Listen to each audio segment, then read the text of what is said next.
ಜನನಿ news ಚಾನೆಲ್ಗೆ like ಮಾಡಿ, subscribe ಮಾಡಿ, ಶೇರ್ ಮಾಡುವ ಮೂಲಕ ನಮ್ಮ ಚಾನೆಲ್ಗೆ ಸಹಕರಿಸಿ. ಹೆಚ್ಚಿನ మాహితిಗಾಗಿ సంపర్కిసి హరిచిన్. ఏం సార్ చెప్పేది? ఇప్పుడు గవర్నమెంట్కి చేస్తాము అనేసి మాతో వ్యవసాయం చేస్తాము. 150 పోతా అంటే మేము గవర్నమెంట్కి ఏదంటే ఇంట్లో ఉండిపోయేది. ఎంత కూలీలకి ఎంత వేస్ట్, నీళ్ళు ఎంత వేస్ట్, ఎరువు ఎంత వేస్ట్, ఎవరు అంత ఇప్పుడు ఆవులకి జవులకి అంతా ఇప్పుడు వేసినట్లయింది. ఇప్పుడు చేసిన వాళ్ళు మేము అక్కడ పోయేది ఉండేది అంటే ఏట్లకి పోయేది. కూలీలకి ఆడ వచ్చేది, కూలీలకు ₹1 లేకుండా అయిపోయింది. అంత కోసి ఇప్పుడు ఆవులు కోసినట్లయింది మా బతుకు. ಮಾಡಿರೋ ಬೆಳೆ ನಾವೇನು ಮಾಡೋದ? ಅದಕ್ಕೆಲ್ಲ ಬಿಟ್ಟು ಕೊಟ್ಬಿಟ್ಟಿದ್ದೀರಿ. ಸರಿ ಆಯ್ತಾ?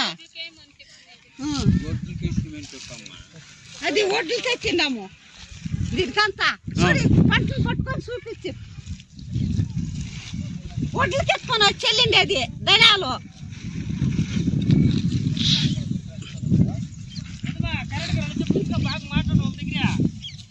ఇంకా మాట్లాడాలి ఏమో 3 కాసులు సిక్కిందని వచ్చిన వాళ్ళంతా 3 కాసులు 4 కాసులు అడిగిరి. బట్ వచ్చి అయినా కోసుకోవాలి. ఈ పొద్దు వస్తాం రేపు వస్తామని రాలే. కడిచి క్లాస్కి ఈ పొద్దు వచ్చింటే 40 మంది 3 టెంపోలో మాట్లాడిన 6,500 మాట్లాడిండ్రే. తిరిగి చాలా పెరిగేసిందని వెళ్ళిరే. ఇంకా అన్యాయంగా కట్టేస్తే ఏమిటికి లాస్ అయిపోతుందనేసి ఈ ఆవులు గొర్రెలు మేకలు మెయిన్ అనేసి వాళ్ళు కోసుకోపోయి తీసుకున్నాం. Survey number 10 Bommanpalli Rajagopal. ఇదంతా ఇది కొత్తిమీర తోట రేట్లు లేకుండా గొడ్లకు వస్తూ ఉండేది. రైతులకి ఏమి ₹1 రాకుండా అయిపోయా. అందుకే ఇది తోటను చాలా పెరిగొచ్చు సార్. వ్యాపారస్తులు ఎవరు రాలే. దానికోసం ఆవులని ఒప్పించుస్తున్నాం. యా తాలూకున అయితే ఇది కేజీఎఫ్ తాలూకు ఇది కేజీఎఫ్ తాలూకు ఇది వేతనంలో ఉంది. ఏం దినాలు నీకు ప్రాబ్లం ఉందా? ఇది 2-3 నెలలు ఇంకా ఇట్లా మార్కెట్ బజార్ డౌన్ కొత్తిమీర తీసేవాడు ఎవరు చేస్తాం. రైతులు ఏమి చేతికి రాకుండా అయిపోయింది. ఏం రేట్ ఉందా ఇప్పుడు? ఏమి లే, అడిగేవాడే లే. 10 పైసలు లే కట్ట ఆ లెక్కలో అయిపోయింది. ఇది ₹1 నింటానో ₹1,00,000 అయింది. దుడ్లో కట్ట ₹1 నింటాను. కానీ దాన్ని విధి లేకుండా అయిపోయింది. దానికి ఆవుల కన్నా అయిపోయింది. కోపించేది ఓనర్ ఎవరన్నా దీనికి? దానికి గోపాలపని బొమ్మంటుంది. సర్వే నెంబర్ ఏమన్నా వస్తుంది? అలా మీది ఊరేనా? మా దేవి పక్క దేవుడిపల్లి. అలా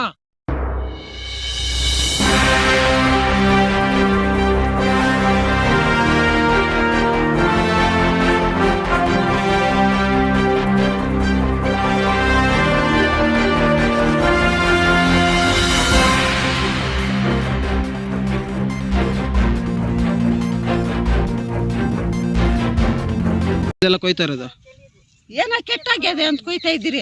ರೇಟ್ಗಳಿಲ್ಲ ಅಂತ. ಎಷ್ಟು ಹೋಗ್ತಾ ಇದೆ ರೇಟ್ ಇವಾಗ?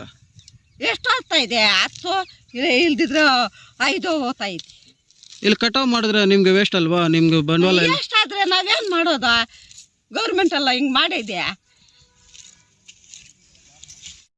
ಇಲ್ಲಿ ಮಾಡಿರೋ ಬೆಳೆ ನಾವೇನು ಮಾಡೋದ? ಅದಕ್ಕೆಲ್ಲ ಬಿಟ್ಟು ಕೊಟ್ಬಿಟ್ಟಿದ್ದೀರಿ. ಸರಿ ಆಯ್ತಾ? అది ఒడ్లు తెచ్చినాము దీనికంతా పంటలు పట్టుకొని చూపించి ఒడ్లకి ఎత్తుకొని వచ్చి చెల్లింది అది ధనాలు.